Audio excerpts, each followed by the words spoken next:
Hey everyone, it's Loza, and we're looking at my Shining Sark deck that I took to locals. This is the very first version of the build I've taken to locals, and boy howdy, did it do really bad.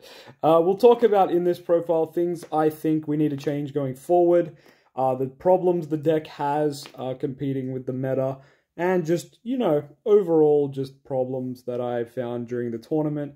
But you know what, this deck is fun. I love Dark Magician and I love Shining Sark. It's super cool. But it's very, very far away from being playable, even at a rogue level. So let's get into it. We've got these spells and the traps. This is also the hand traps, so we'll get into them after. We're just going to kind of talk about the combos as we go too, because man, did I notice so many things playing the deck against real people. My god. Okay, we're going to start with the Gadget Trio. So Gadget Trio is the normal summon of the deck. You normal, or if it's not special as well, you can add a Shining Sark or a spell trap that mentions it from deck to hand. It also has the niche effect of setting Stronghold the Hidden Fortress from your deck when it gets destroyed by battle or card effects. When it gets popped by Gandora, you can go and set that. But once again, that's pretty bad, and I'm also not playing the trap. Maybe in future builds with the Dark Magician because it's part of the combo, but it's still pretty average, the setting of the trap. The trap summons itself as a monster. I don't even have a copy to show you, but it's pretty much just a trap monster that's not great. The cool thing about Gadget is, of course, this is a normal summon that can also be special summon. So it hasn't come up yet, but I'm sure it might at some point. But that's cool. I like that. It's pretty much Magician's Rod of this version of the deck, so you love to see it. These two cards that you never want to have in your hand, that is Silent Magician 0 at 1 and Silent Swordsman 0 at 1 as well.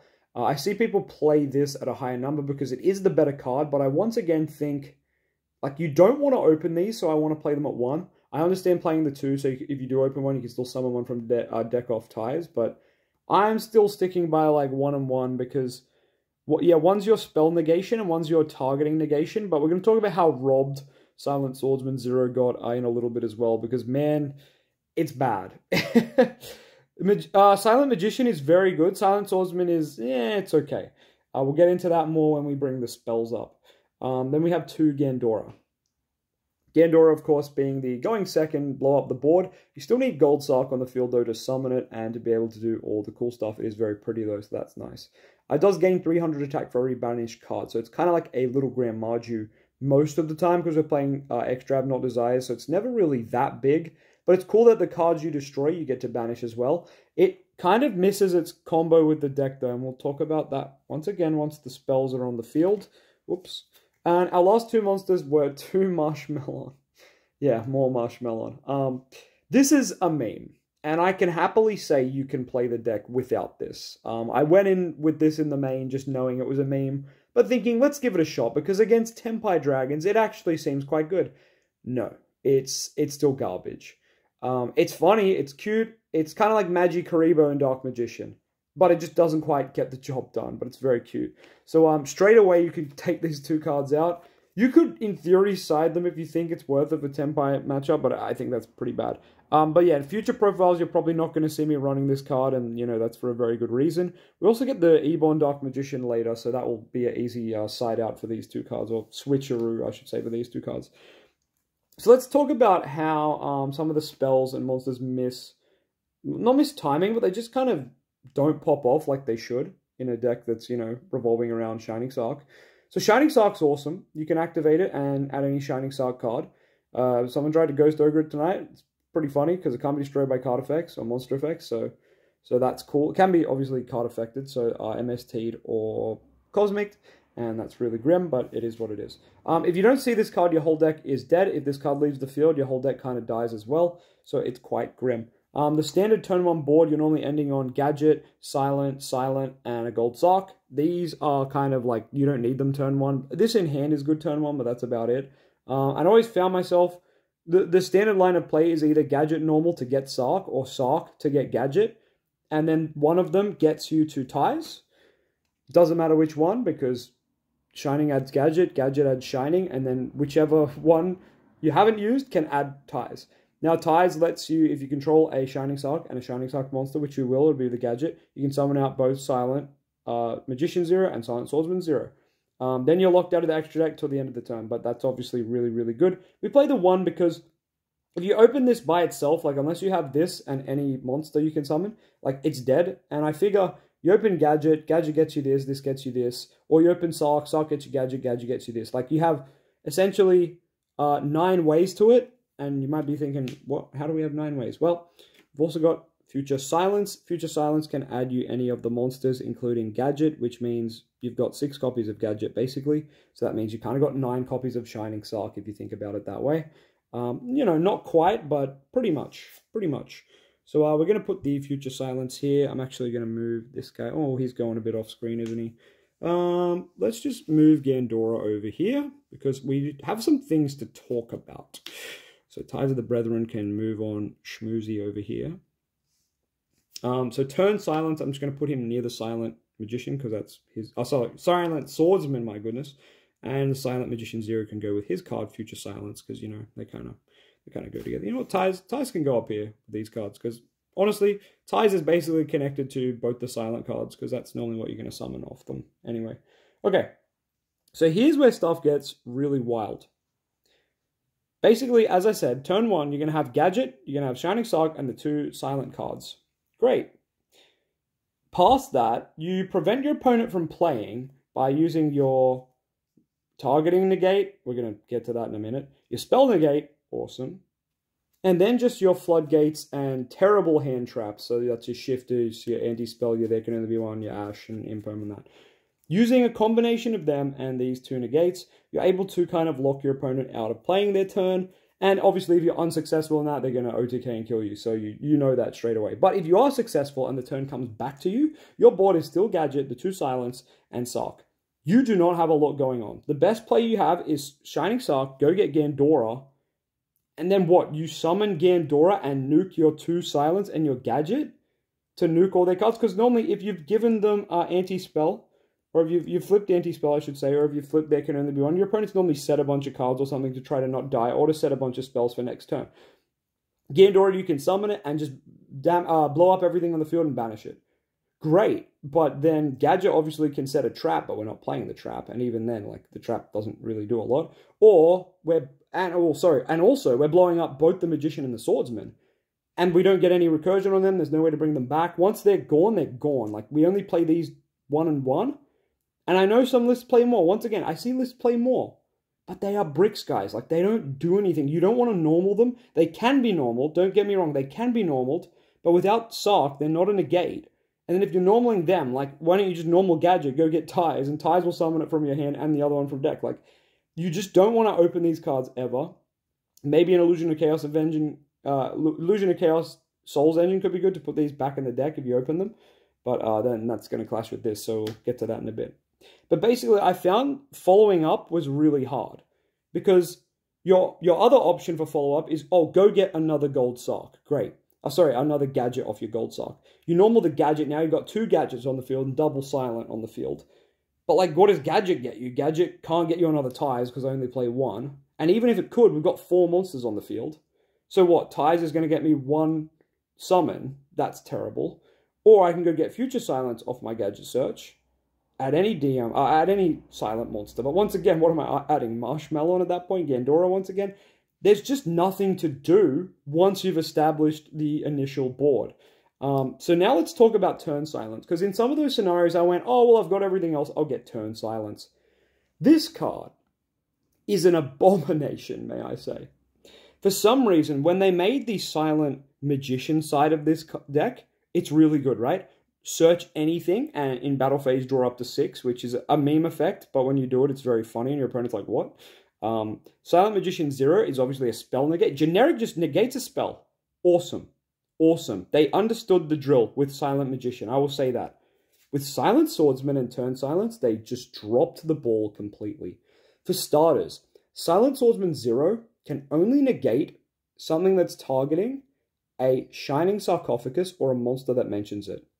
So, like, it can protect your Gadget. Wow. It can protect itself and 0 and your Shining Sark from Cosmics. That's cool. It can protect from Cosmic. Great.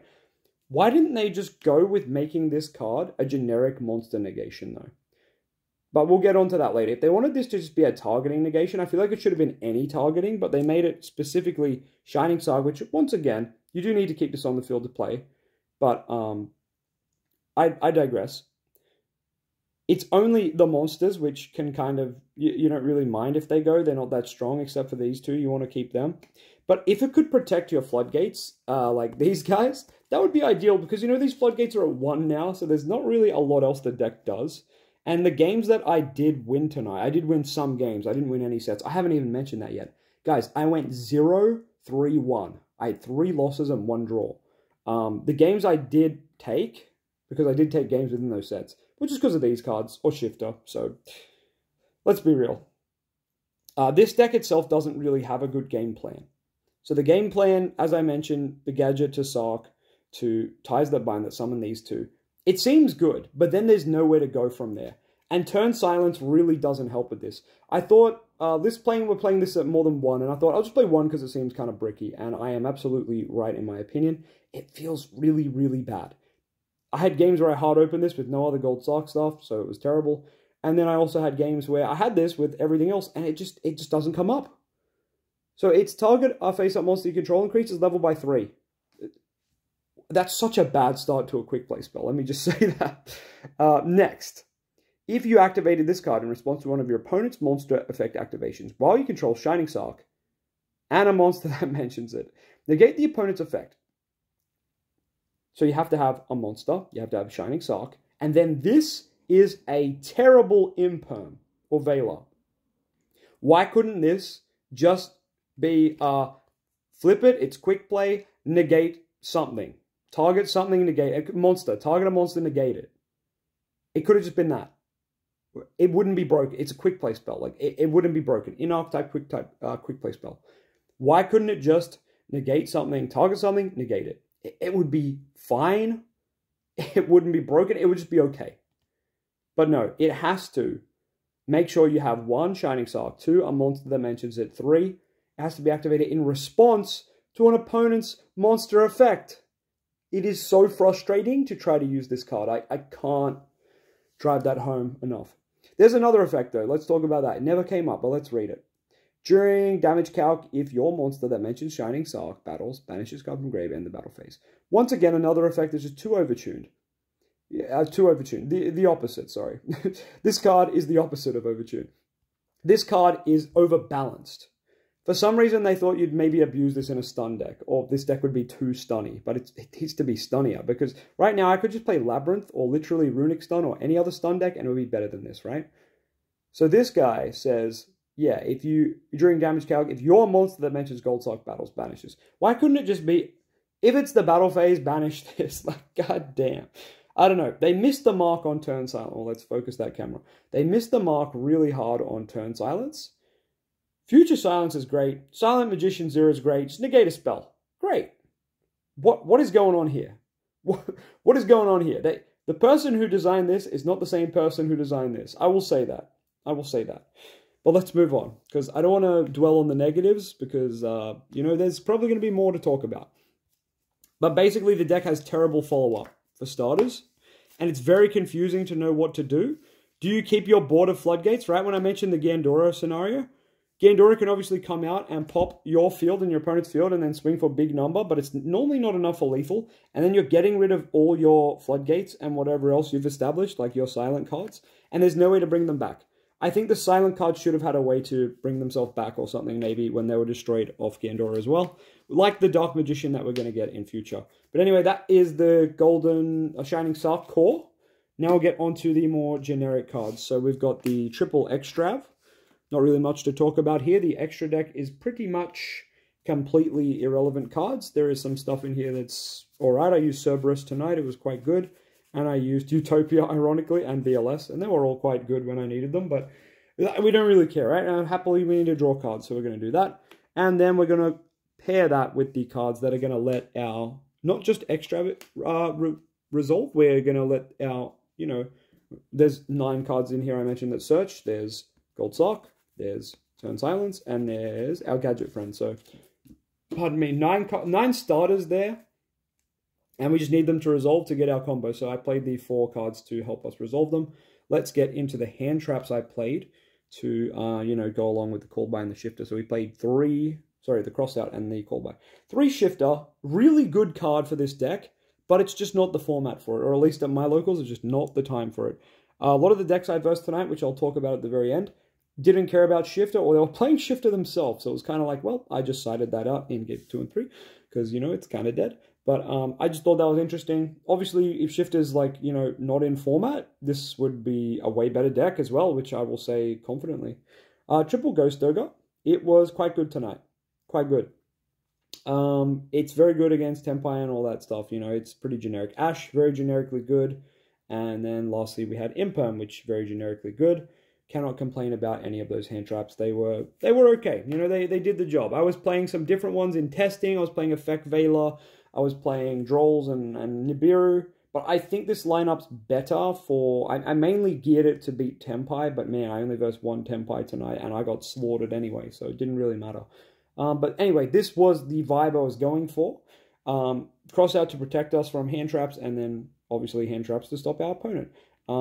Shifter in the matchups where it's good, it's amazing, and you kind of nearly auto-win off it. And I'm going to pair some cards in the same category as Shifter, but it's normally just for a turn that you win. So these cards are pretty much on the same tier as Shifter here. I know I put them kind of off the screen, but basically these cards are traps that just say your opponent can't play the game, or at least can't play the game for a turn. So we've got the Dimensional Barrier, which you can flip after the Tempai deck has gone to the battle phase. You say, hey, no Synchro. They'll make spheres in main phase 2, but that's still pretty good.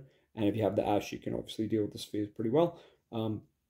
Anti-Spell Fragrance, and there can only be one. They're at 1 for a reason, and they're cracked. All the floodgates are pretty much gone now, so these are good ones in this deck. You'll notice everything in this deck is a different type. So we've got Gandora's a dragon, Swordsman's a warrior, Spellcaster. Oh, sorry. Fairy for Marshmallow and Machine for Gadget Man. So all different types. Pretty sensational that you can just play there can only be one and pretty much not get punished pretty much ever. Still waiting for when we get Dark Magician so we can add a Spellcaster to this deck. That'll be really cool. Don't think I'll play the Summon Skull, but let me know what you think of those cards in the comments too. That was the entire main deck. So going forward, I mentioned a bunch of changes, and yeah, one of those changes is I don't think I want to play Turn Silence. So I might just move this now. Hand traps, weren't bad. Hand traps are always format specific and whatnot. I don't think they were necessarily too bad. Extrab was amazing all night. Cross out and Called By, they were pretty good. I used Cross out quite a bit when I got ashed on stuff, so I can't complain. I'm just going to sit down and we'll just go through this. So, as I mentioned earlier, Turn Silent seems like a massive L. Swordsman is almost an L, but I think I still want to play it. We could play more than one Ties That Bind. By the way, shoutouts to Kurt for getting me this beautiful quarter century rare. I think that's what it's called. Fantastic. Big fan. Maybe it's worth going up on this card. Let me know what you guys think about Ties That Bind at a higher ratio than 1.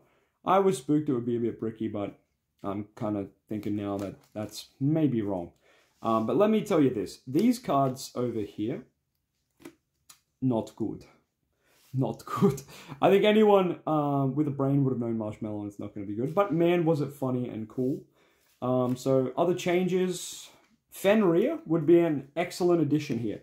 These 3 slots, 3 Kashtira Fenrir. Done. That would be fantastic. If you have them, play them. I do not own them, so I'm not playing them.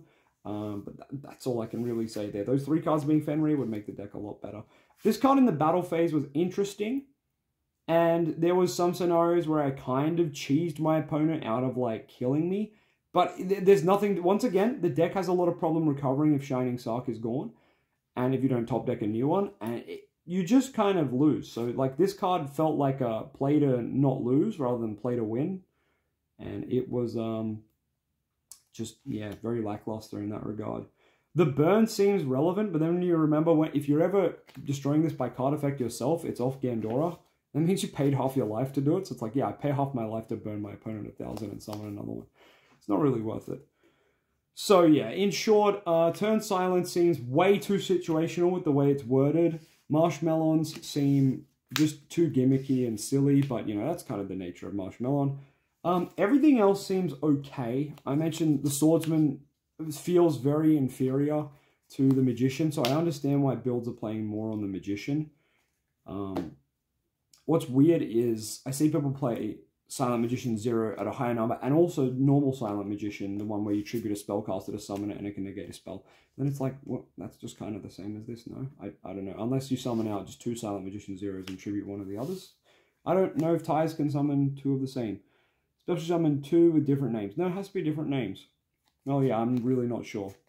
Now, obviously, in future, Gandora combo's really good in the deck because Gandora pops your Dark Magician later, which summons itself back and sets the Mirror Force trap. That will be a sensational alternate version way to play this deck instead of going the Ties of the Brethren line. But I think it's good to have both available, but, you know, I'll assess that when that comes out in the TCG, which is probably not for a while. But I can say this, look, there's a lot of things in this deck I'm not sure on, but I can successfully say those 3 cards are going. Gold Sock at 3, absolute must. Future Silence at 3, absolute must. Mr. Gadget Man at 3, absolute must. Like, these 9 cards are so solid and they get you to everything in the deck. Yeah, you can get drolled, but, you know, we're talking about consistency here. If you're going to get drolled, you're going to get drolled. There's ways to play around it, though. Lots of people mentioned in the comments of the test hands I was doing, and I actually did that tonight after reading some of them, so thank you to those people. Absolutely brilliant. They mentioned Extrav with Turn Silence. I had a test hand where I went and used Pot of Extrav, and then I later in that turn did Future Silence. And I did open up both of them. It's not like I drew into the Future Silence. And people mentioned, why didn't you Future Silence in draw phase, standby phase, you know? To play around draw for one, but also confirm the Gadget. Because, you know, as I mentioned, Gadget gets you everything. So they were absolutely right. So if your hand is ever looking like Turn Silence and Pot of Extrav, here's exactly how you're going to play it out. Are you going to go standby / draw phase? You're going to go Future Silence, add yourself the Gadget. Now your hand will look like this. This will go to the bin. Also, your opponent could ash it right then and there. Then you know pot's resolving, right? And that's the main takeaway here. You're either going to play around draw or you're going to play around ash. Now, of course, the one time I did that tonight, I had cross out in my hand anyway, so it didn't really matter, but I thought it was still good to practice it. Then you go to main phase. First thing you're going to do is activate Extrav because you have to do it at the start of main phase.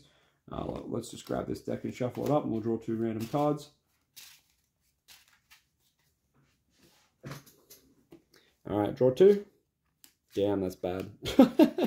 Not exactly what we wanted, but that's okay. So yeah, the draws were not ideal, but you know, we've still got full combo, because full combo is normal summon your Gadget. Your Gadget is going to get you the Sock. Nice, we're going to activate the Sock. Sock is going to get you any card that mentions it, so we're going to get Ties. We're going to activate Ties. Ties will get you your Magician and your Swordsman, and put itself in the grave. And brilliant, you've got yourself pretty much the standard board. This is pretty much what you try to end on every turn 1, and back it up with hand traps and floodgates. In this case, we drew a Gandora and a Marshmelon, which is not really ideal, but you can always, on your opponent's turn battle phase, summon that Marshmelon we drew. It does make all your opponent's monsters have to attack the Marshmelon if Sark's on the field, which is interesting once again. It did help protect these guys for like one of my games, but that's 1 out of like, you know, 12 games I played tonight, so not really great.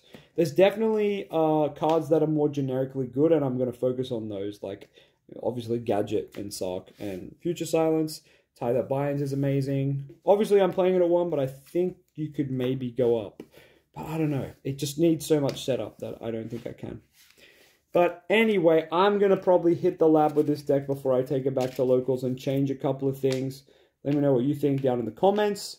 There's definitely a lot of room for improvement with this deck, and I don't think this deck's ratios are figured out yet. I see OCG profiles playing all sorts of different ratios to me and other people.